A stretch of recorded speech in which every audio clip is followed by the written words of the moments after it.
I'm not so concerned with that. It doesn't run perfectly every weekend, but we have to take points every weekend in general. We all know Max, and he cares about everything to do with the championship, even the fastest lap, as most fans will recall from the beginning of the season, so opening up a 40-point gap on his teammate and the nearest competitor will delight him. Now, unless you've been under a rock, you would have known that the build-up to the Monaco Grand Prix has been dominated by the Mercedes upgrades, with most F1 fans probably sick of hearing about how Mercedes is finally back. Well, there may be more truth to that than meets the eye, after Hamilton had some pretty great news for all Mercedes fans. Such has been Mercedes' luck this season that the minute they bring upgrades to Monaco, not only does Hamilton crash in qualifying, but the whole world gets to see the new floor of their car, with Toto Wolff less than impressed by the whole situation, liking it to the Cirque du Soleil, not Formula 1. Ultimately, however, the race was better than expected for Mercedes, with Hamilton moving from P6 to P4. The 38-year-old mastered the wet weather conditions to stay on the black stuff as others struggled. He benefited from a mistake from Carlos Sainz, who slid off at Mirabeau after locking up his tires. And after the race, the 7-time world champion was beaming, saying that he felt as if Mercedes had moved forward. I'm really happy. We moved forwards, and coming into the weekend, I didn't know where we would stand, Hamilton told Sky F1. So to come out 4th and 5th, it was really great points for the team. It's a huge thank you to everyone back at the factory for pushing and bringing those upgrades. There's so much work that goes into bringing those here, and we kept it in one piece and we brought it home. We beat the Ferraris. We really got some good points today as a team.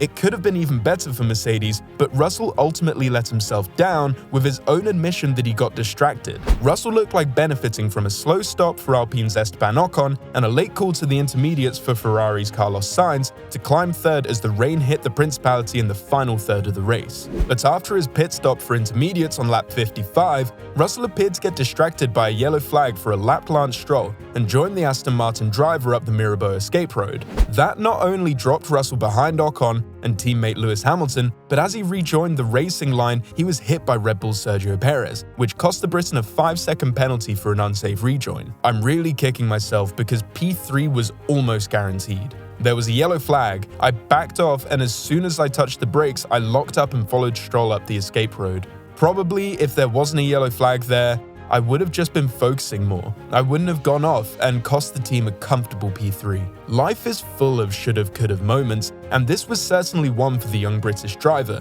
but he didn't exactly cover himself in glory over what he did next. In an attempt to gain a big enough gap over 6th place Charles Leclerc, Russell asked Mercedes if he could overtake Hamilton and attempt to pass Ocon, in a bid not to finish outside the top 5. Mercedes ultimately denied the request, given that Russell had the pace to build up a big enough gap to Leclerc, something that he comfortably did. They say that F1 is a team game, but clearly not for Russell, something Toto Wolff was very quick to point out to the media after the race. He generally puts a lot of pressure on himself. That's his way. We might have to consult and coordinate.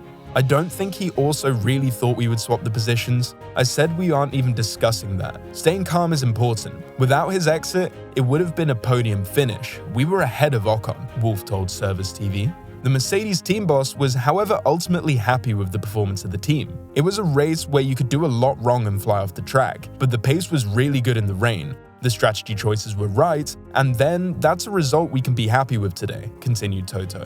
While Hamilton may have been happy with the direction of the car, there is no beating around the bush that the team will only be able to really know if the upgrades have been successful at Barcelona, with Monaco being such a niche track that a P4 and P5 might be good for Mercedes. Barcelona will be the real test, something that Toto was keen to point out. It's so difficult to assess because we were in the mix with Aston Martin and with Ferrari, I would say, Wolff said. On a positive note, maybe encouraging because we've never really been good here. We've been 3/10 behind pole. Last year was 6/10. The car was awful last year, and this time around the drivers said it's not good. So there's a step in description, but we really need to be careful. We've got to go to Barcelona, collect more data. It's a new baseline. I don't expect us clearing Aston Martin and Ferrari there either. So looks like Mercedes may still have the sandbags on, but Toto would never ever say that the car is amazing and a world beater. Why would he do that?